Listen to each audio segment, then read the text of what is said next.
I don't know exactly what that would play out, especially in a 30-second conversation, but it's in real estate. It's finding other partners to leverage, invest, and buy something that has a lot of doors. If you had to make $10 million, all right, you had no money, you got to do it by the end of the year. Now you're using your lifetime of experiences. You can use that, but you pretend you have no money, right? So all you got is your experiences, your knowledge, everything up in your head, right?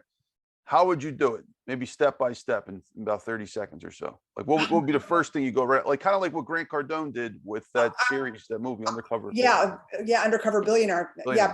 Be sure to take notes on this because then I'll go out and do it. It would have something to do with real estate for sure. I would go to, people I know that have a lot of money, and I would try to find, especially right now, because now there's some opportunities. I would try to find a big multifamily unit, and I would try to find some investors to go in with me and buy it, hold it, and sell it.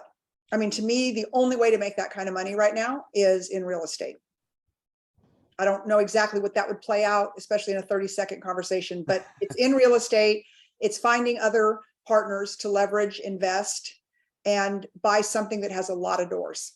And put them on the operating agreement with you in some You'd have percentage.